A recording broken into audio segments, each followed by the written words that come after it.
नमस्कार, आप देख रहे हैं एमपी न्यूज। आपके साथ मैं हूं नम्रता बुंदेला और एमपी न्यूज में आज हम आपको मिलवाने वाले एक ऐसी हस्ती से जिससे मिलकर आपके जो भी नेगेटिव पावर है वो दूर हो जाएगा और पॉजिटिव पावर आपके अंदर बिल्कुल समा जाएगा। क्योंकि मौका है नववर्ष का और नववर्ष के दिन सभी श्री गणेश के दर्शन के साथ अपने नववर्ष की शुरुआत करना चाहते हैं। क्योंकि श्री गणेश को सबसे प्रथम पूजनीय माना जाता है और ऐसा माना जाता है कि वो बुद्धि के देवता हैं और सभी चाहते हैं कि सबके अंदर सद्बुद्धि आए और इसी सद्बुद्धि के साथ वो अपने परिवार को खुश कर सके और जो भी लोग उनसे मिले उन्हें खुश कर सकें। और इसीलिए वे श्री गणेश के मंदिर जाते हैं और अपने नए साल की शुरुआत करते हैं। लेकिन इसके साथ ही हम आपको एक ऐसी हस्ती से आज एमपी न्यूज के माध्यम से मिलवाना चाह रहे हैं। हमारे साथ मौजूद है अंतर्राष्ट्रीय आध्यात्मिक कृष्णा गुरुजी, जिनसे मिलकर आपको बहुत प्रसन्नता होगी। और साथ ही जैसा कि आजकल माहौल रहता है, सभी अपने भविष्य को लेकर चिंतित होते हैं, वो सारी चिंताएं बस यूं समझ लीजिए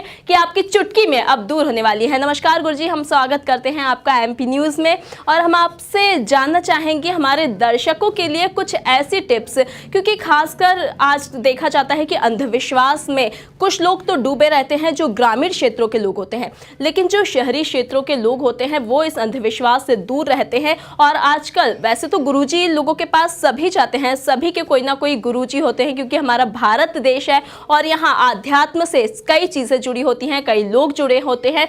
लेकिन कुछ चीजें ऐसी होती हैं जिन पर विश्वास करने का मन नहीं करता है। तो आप लोगों से किस तरह से वो कहना चाहेंगे कि वो अंधविश्वास से तो दूर रहें, साथ ही आध्यात्म से भी जुड़े रहें?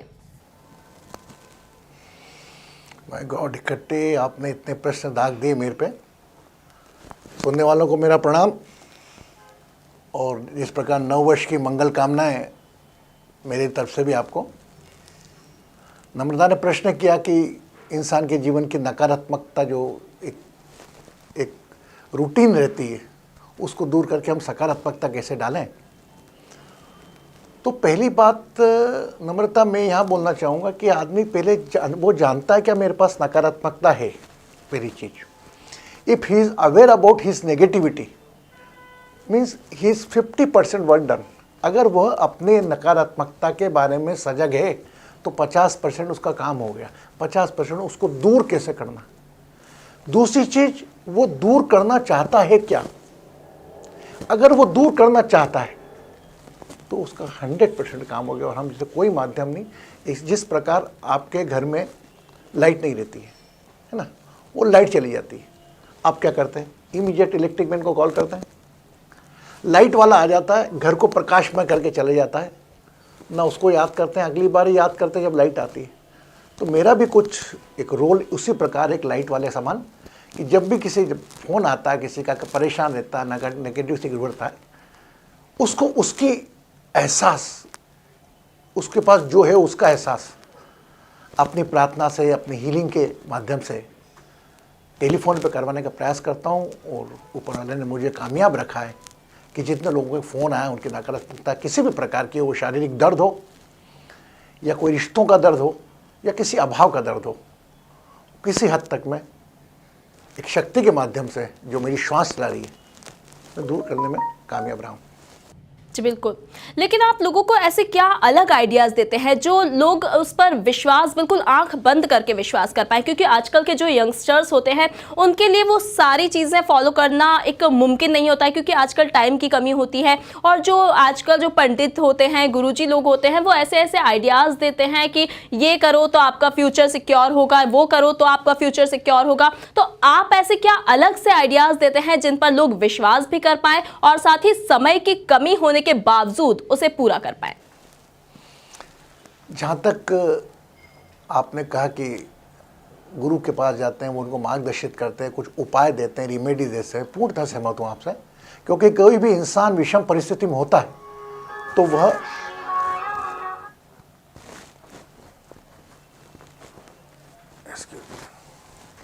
वह किसी न किसी ज्योतिष के पास जाता है, किसी न किसी टेरोट कार्ड रीडर के पास जाता है और अपनी समस्या का समाधान ढूंढता है। ये परिपाटी चली आ रही वर्षों से। तो हम उसका समाधान अपने पास नहीं ढूंढने के बजाय हम किसी और व्यक्ति में देखते हैं। मेरा सबसे निवेदन यही है, जो लोग मुझको सुन रहे हैं, एमपी न्यूज़ के माध्यम से कि पहले आप अपने खुद के द्वारा अपनी समस्या को जानें। जब आपकी समस्या को आपने एक चुनौती के रूप में लिया, तब आप उसको दूर करने में स्वतः सक्षम हो जाएंगे। सामान्यतः हम जीवन में ऐसा होता है, कोई व्यक्ति, कोई वस्तु, कोई परिस्थिति के सामने अपने आप को हम सरेंडर कर देते हैं। ओ माय गॉड, मैं नहीं कर सकता। तो पहले अपनी समस्याओं को चुनौती में बदलें और अपने ऊपर केंद्रित करें और ये माने कि मैं ठीक कर सकता हूँ मेरी समस्याओं को, तो अधिकांश उसको सफलता मिलेगी। जी बिल्कुल, लेकिन हमने सुना है कि हम, जैसा कि हमने आपकी प्रोफाइल भी देखी, उनमें हमने देखा है कि आप त्योहारों को भी आपने मानव सेवा से जोड़ दिया है। और हर त्योहार का कोई ना कोई रीज़न होता है, क्योंकि संक्रांति क्यों मनाते हैं, फिर होली क्यों मनाते हैं, दिवाली क्यों मनाते हैं, सारे त्योहारों का एक रीज़न होता है। लेकिन वो रीज़न जो है सभी को पूरे नहीं पता होते हैं। और हमने देखा है कि आपने त्योहारों को भी एक मानव सेवा से जोड़ दिया है। ये सबसे अच्छा पॉजिटिव काम आपने किया है। तो ये सब आपने कैसे किया? देखिए, विचार आते हैं, उसको इम्प्लीमेंट करना सेकंड इशू है।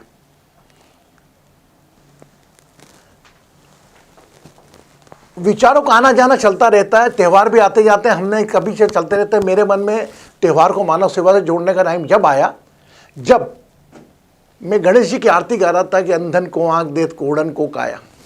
आप भी गाती होंगी नम्रता जी। तो मैंने सोचा गणेश जी हमको क्या कहना चाहते हैं। आज तक हमने नहीं सुना गणेश जी कभी धरती पर आकर किसी को आंख दे गए। आज तक हमने नहीं सुना किसी कुष्ठ रोगी को काया मिल गई।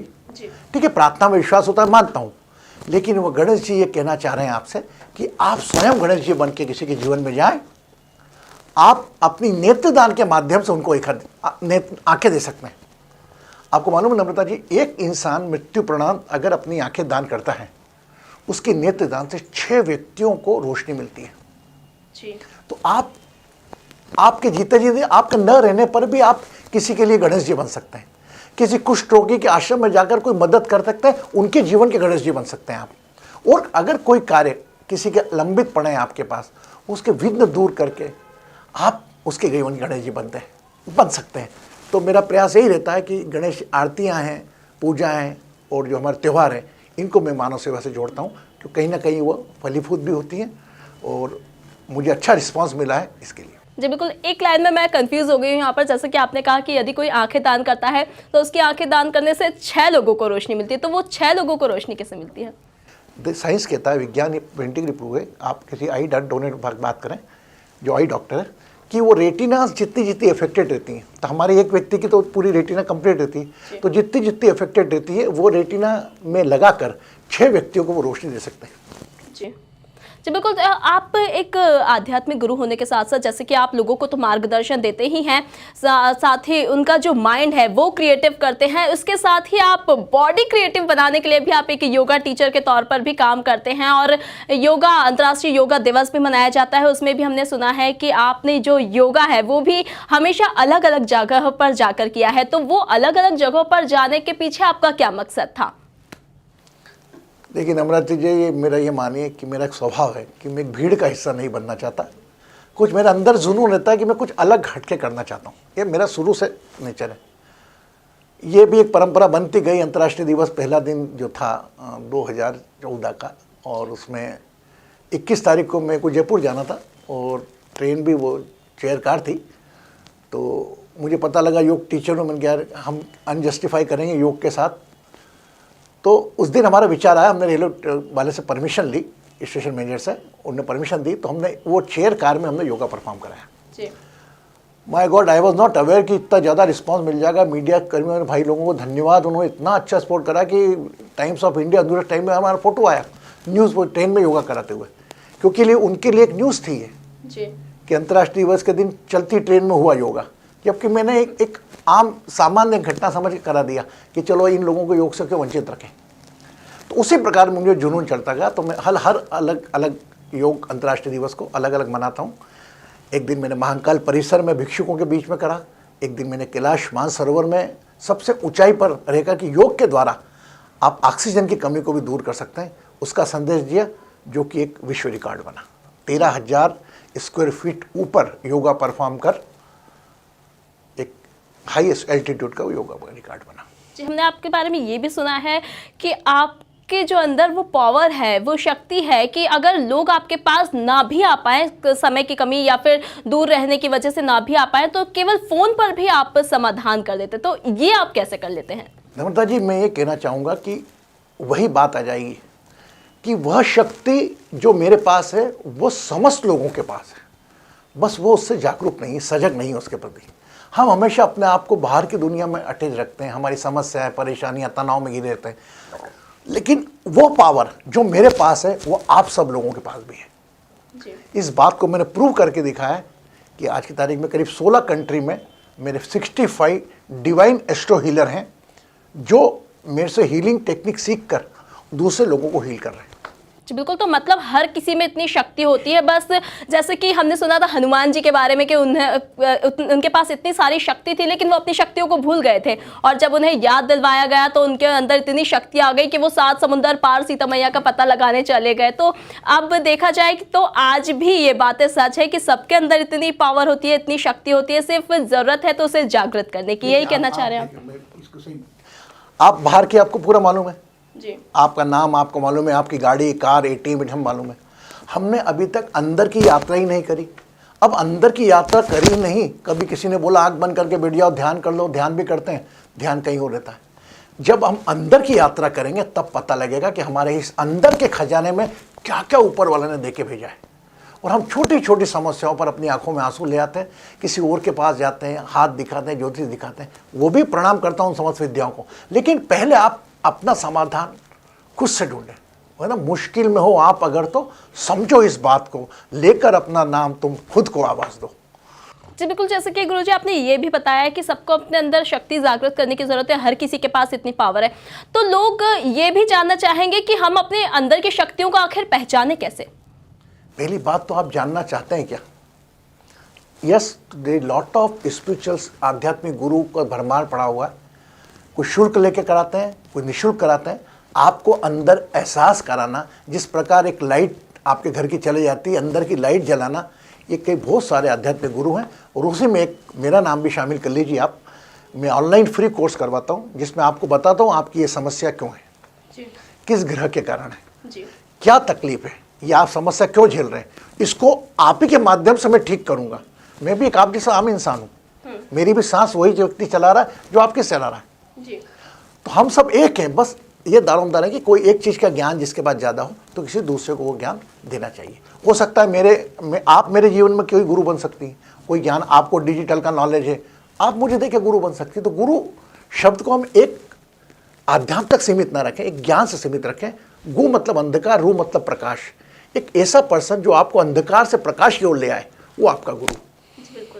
जी बिल्कुल, आज जैसे कि हम किसी भी गुरुजी के पास जाते हैं तो वो हमको बताते हैं कि आपका शुक्र ग्रह तेज है, आपका शनि तेज है, आपसे शनि नाराज है, आपसे गुरु नाराज है। तो ये सब चीज़ों में लोग बाग बहुत उलझ जाते हैं। खासकर अगर हम आज की जनरेशन की अगर हम बात करें तो उन्हें ये सब चीज़ें समझ में नहीं आती और वो उलझ जाते हैं कि आखिर कैसे हमसे कोई नाराज है तो क्यों है। तो इस जो प्रोसेस है इसको ईजी करने के लिए क्या किया जाए? बिल्कुल मेरे विषय से संबंधित ही प्रश्न किया। ये मेरे जीवन का संकल्प है, मेरा मिशन है कि लोगों को सजगता पैदा करूं उन ग्रहों के माध्यम से। वाकई ये शरीर 5 तत्व का बना हुआ है, वही 5 तत्व के ग्रह हैं। भगवान कभी धरती पर नहीं आता, वह ग्रहों के माध्यम से कोई आपको लाभ, सुख या दुख पहुंचाता है। अब वो रिश्ते, वो जो ग्रह हैं वो कहाँ मौजूद हैं? वह आपके रिश्तों में मौजूद हैं, आपके शरीर में मौजूद हैं, और आपके किसी न किसी बाहरी दुनिया से जुड़े हुए हैं। हर ग्रह किसी न किसी रिश्ते से जुड़ा हुआ है, किसी न किसी शरीर के अंग से जुड़ा हुआ है जी। मैं विस्तृत बात नहीं कर पाऊंगा, लेकिन मैं चंद बातें करूं कि how many days in a week, एक वीक में कितने दिन होते हैं? आप बोलेंगे 7 का रविवार, सोमवार, मंगलवार, बुधवार, रविवार, शनिवार तक। ये 7 ग्रह 7 दिन को डेडिकेटेड है। आप मानते हैं? हम संडे, मंडे, वीकेंड क्या कहते हैं कि अभी हमने फोकस नहीं करने की वजह कौन सा ग्रह का दिन कौन सा है। अगर आप इसमें और घेरे में जाएंगे तो हर दिन ग्रहों को डेडिकेटेड है। 12 महीने क्यों होते हैं इसका भी एक लॉजिक है, 7 दिन क्यों होते हैं इसका भी एक लॉजिक है, लेकिन मैं उसमें नहीं जाना चाहूँगा। मैं चाहता हूँ कि जैसे सूर्य का सीधा संबंध आपके पिता से, चंद्रमा का डायरेक्ट संबंध आपकी माता जी से, मंगल का सीधा संबंध आपके भाइयों बहनों से, बुध का कनेक्शन आपकी बुद्धि से, गुरु का कनेक्शन आपके, अगर आप लेडीज हैं तो आपके हस्बैंड से, बच्चों से। शुक्र एक जेंट्स के जीवन में वुमेन्स के रूप, पत्नी के रूप में रहते हैं। शनि आपके घर में एक बुजुर्ग के रूप में, एक घर के मेट के रूप में, सर्वेंट के रूप में रहते हैं। तो इन सब रिश्तों के साथ आप पहले अपने आप को टटोल के देखो कि आपके रिश्ते कैसे हैं। अगर आपके फादर से व्यू नहीं बन रहे हैं, मदर से बात नहीं है आपकी, तो कहीं ना कहीं वो ग्रह आपका अफेक्टेड है। तो एक हीलिंग के माध्यम से ही उन ग्रहों को मैं ठीक करने के एक तरीका बताता हूँ। और जिस प्रकार शरीर का दर्द भी आप में है, जैसे घुटने में दर्द है, घुटने का दर्द का भी कोई ना कोई ग्रह कारक होता है। अगर मेरे हार्ट में दर्द है, मेरे हृदय का भी कारक होता है। मैं विस्तृत नहीं जाऊँगा, लेकिन एक छोटी सी मैंने विद्या बनाई जो मैं ऑनलाइन ऑफर करता हूँ, डिवाइन एस्ट्रो हीलिंग की। कोई सीखना चाहता है सीख भी सकता है। divineastrohealing.com, krishnaguru.com साइट पे जाके निष्कुल सिखाता हूँ। 2 दिन का कोर्स होता है। इसके अंदर वो व्यक्ति समझ जाए कि ये तकलीफ मुझे हो रही है तो किस ग्रह के कारण हो रही है और इसको दूर में कैसे कर सकता हूँ। जी बिल्कुल, तो आप उम्मीद है आप सब गुरुजी से यही सीखेंगे। जैसा कि गुरुजी ने बताया कि मेरी साइट है और उस पर बिल्कुल मुफ्त है, तो क्यों नहीं कोई सीखना चाहेगा, क्यों नहीं कोई अपने शरीर की तकलीफ को दूर करना चाहेगा। इसके साथ ही गुरुजी हम ये भी जानना चाहेंगे कि आपने अलग से एक विश्व प्रार्थना दिवस भी बनाया है, तो उसको बनाने के पीछे आपका क्या मकसद है। और चूंकि सब अलग अलग सबका कल्चर होता है, कोई हिंदू होता है, कोई मुस्लिम होता है, तो वो कहता है कि हम कुरान पढ़ेंगे, कोई कहता है कि हम रामायण पढ़ेंगे, तो उन सब लोगों के बीच में आपने बैलेंस बनाने के लिए क्या कुछ किया है। देखिए, विश्व प्रार्थना दिवस का कंसेप्ट मेरे से उस टाइम था मेरे पे 1982-83 के पर, जब मेरा स्वयं का ब्रेन ट्यूमर का ऑपरेशन हुआ और मैं अपनी साधना से, शक्ति से मानने के बाद कोई मुझे वो नहीं हो रहा है कि मैंने कहीं ना कहीं मेरी सेल्फ हीलिंग भी मेरे शरीर को ठीक करने में कामयाब थी और लोगों की प्रार्थना भी। और उसी दौरान अमिताभ बच्चन जी को भी कुली पिक्चर के कारण घटना में बहुत ज़्यादा सीरियस थे वो, तो समस्त लोगों ने, हर धर्म के लोगों ने उनके लिए प्रार्थना की थी। ये शायद आप लोग जानते होंगे। और वाकई वो दूसरा जन्म लोगों की प्रार्थना से मिला। और कहीं हद तक मैं भी एक अन्ना सा था, 22 साल का लड़का था उस वक्त, तो मुझे भी कहीं ना कहीं हीलिंग का, मुझे प्रार्थना का, मेरी वो कहा भी जाता है कि जहाँ दवा काम नहीं करती वहाँ दुआ काम आ जाती है। तो ये दुआ को मैंने एक संक्षिप्त करके एक विश्व प्रार्थना दिवस, ग्लोबल हीलिंग डे 11 अगस्त को सेलिब्रेट करने का मैं निर्णय लिया है। विगत 4 सालों से कर रहा हूँ। उसमें यही मेरा समस्त धर्मों के लोगों से निवेदन है, समस्त अपने अपने धर्मों में, वो भली अरदास हो, नमाज हो, दुआ हो, प्रार्थना हो, पूजा हो, आप 11 अगस्त को 11 से 11:30 का समय दे। उस वक्त सिर्फ आप अपनी परेशानियां, तनाव भी सोचें। मैं नहीं बोल रहा कि आप अपना मन सोचें, उसके साथ साथ पूरी ह्यूमन, मानव जाति, जिसके लिए एक प्रार्थना करें, विश्व शांति के लिए प्रार्थना करें, उस व्यक्ति के लिए प्रार्थना करें जो अस्पताल में कहीं ना कहीं चीख रहा है, और हो सकता है आपकी प्रार्थना से वो ठीक हो सकता हो। तो यही मैं एक विश्व प्रार्थना दिवस 4 सालों से लगातार कर रहा हूँ। जी बिल्कुल। एक चीज़ और हम यहाँ पर इम्पॉर्टेंट आपसे पूछना चाहेंगे कि जैसा कि देखा जा रहा है कि आजकल यंगस्टर्स हों या फिर ओल्ड एज के लोग, मतलब हर कोई आजकल वेस्टर्न कल्चर में ढलता जा रहा है। उन्हें वहीं की संस्कृति ज़्यादा अच्छी लगती है बजाय भारत की संस्कृति के। और हम देख रहे हैं कि जब हम किसी टूरिस्ट स्पॉट पर जाते हैं, जैसे कि वृंदावन ही जाते हैं या ओरछा धाम जाते हैं, तो वहाँ पर जो है फॉरेनर्स लोग ज़्यादा आते हैं। तो क्या माना जाए कि यहाँ के लोग वहाँ जा रहे हैं और वहाँ के लोग यहाँ आ रहे हैं, तो किसकी संस्कृति ज्यादा बेस्ट है? इसको हम तुलनात्मक अध्ययन ना करें। सामान्यतः हमारे चित्त का स्वभाव होता है कि जो चीज़ हमारे पास नहीं रहती है उसकी हम बहुत वैल्यू करते हैं, है ना। और जो चीज़ हमारे पास है उसको हम बड़ा ग्रांटेड लेते हैं जी। वो जो संस्कार, विदेशियों के पास सब कुछ है, उनके अंदर संस्कार, उनके प्रति जो भगवान का प्रति आराध्य भाव है, मंत्र शक्ति, वो वहाँ नहीं है। तो उनको जब उसका सुख मिला तो ने उसको लिया। और हम लोगों के पास अभाव है पाश्चात्य संगीत का, डीजे वीजे हमने देखा ही नहीं था, धीरे धीरे वो कम कर। तो इसको मैं कम शब्दों में सीमित करने का बोलूं तो हर देश का, मैं चूँकि काफ़ी जगह जा चुका हूँ, हर देश का अपना एक अध्यात्म है, उसको उसका फॉलो करना चाहिए। और हाँ, रिस्पेक्ट ऑल, फॉलो वन।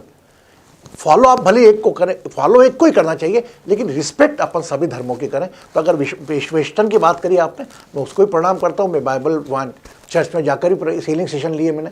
तो अपनी सोच को मैं संकीर्ण नहीं रखना चाहता, जितना अधिक से अधिक सीख सकते हैं हम उतना वो करना चाहिए। लेकिन हाँ, उसका दुष्परिणाम ना निकले। जो भी आप वेस्टर्न कल्चर सीख रहे हैं उसका अपने आपके संस्कारों पर असर करने वाला, इस बात का बराबर। जी बिल्कुल, अगर हम न्यू ईयर की बात करें तो जब 31 का दिन आता है तो अधिकतर लोग जगह जगह पार्टीज की जाती है और वहां पर कई बड़ी संख्या में, भारी मात्रा में वहां लोग पहुंचते हैं और कई सारी शराब पीते हैं और रोड पर घूमते हैं, लड़कियां छेड़ते हैं, ये सारी वारदातें 31 के दिन हम देखते हैं। तो ये भी तो हम यही कहेंगे कि ना कि वेस्टर्न कल्चर भारत में आ गया है और उस वजह से ये सारी चीजें सामने आ रही हैं। तो ऐसे लोगों को आप क्या कहना चाहेंगे?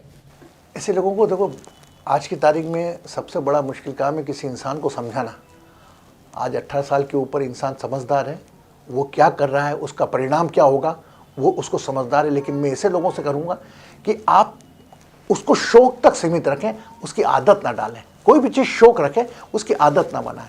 आप ड्रिंक भी करते हैं तो मेरे हिसाब से मैं बोलूँगा कोई ख़राब नहीं, लेकिन शराब आप पीना चाहते तब आप पिए। शराब की जरूरत नहीं हो कि वो आपको पीना चाहे और वो आपको पिए, आप उसके बगैर रह ही ना सके।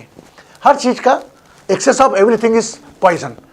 हर चीज़ की अधिकता एक जहर के रूप में काम करती है। तो पाश्चात्य संगीत भी अगर आप वो कल्चर को ज़्यादा ले जाएंगे तो भी करेंगे। देखिए तो आप शराब भी कहीं ना कहीं एक दवा का काम करती है, जितनी दवाइयाँ हम लेते हैं उस पर कहीं ना कहीं तो किसी वस्तु को ईश्वर ने बनाया है। लेकिन मेरा मानना ये है कि आध्यात्म कहीं का भी हो, हमें स्वीकार करना चाहिए। लेकिन ऐसी आदतें जो आपने बताई, इसकी बोले शौक पाल लें आप, इसकी हैबिट नहीं डालें, आदत नहीं डालें।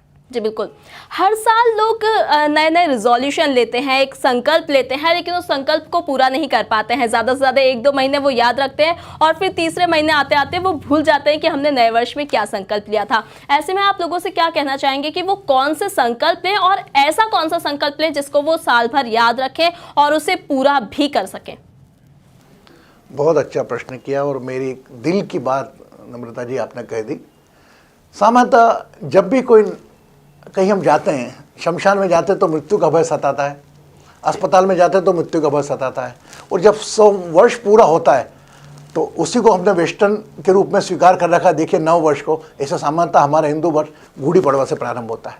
लेकिन नयापन शुरू तो हमारा रोज एक दिन, जब सुबह हम उठते हैं और रात को सोते हैं और फिर उठते हैं, हर दिन आपके लिए नया जन्मदिन है, एक नया वर्ष है। रही बात आंकड़ों की, तो 9 वर्ष 2020 में रेजोल्यूशन को लेता, जिम जाना है, मुझे मंदिर जाऊंगा। मेरा एक निवेदन है आप लोगों के सामने, और इस मंच से मैं कहना चाहूँगा, रिक्वेस्ट करना चाहूँगा आपसे कि सामान्यतः आप कहीं जाते हैं तो मंदिर हो या मस्जिद हो या गुरुद्वारा, आप प्रणाम कर देते हैं हाथ जोड़ के। सामान्यतः अगर कोई डेड बॉडी भी निकलती रहती तो भी आप वहाँ रुक जाते हैं, प्रणाम करते हैं।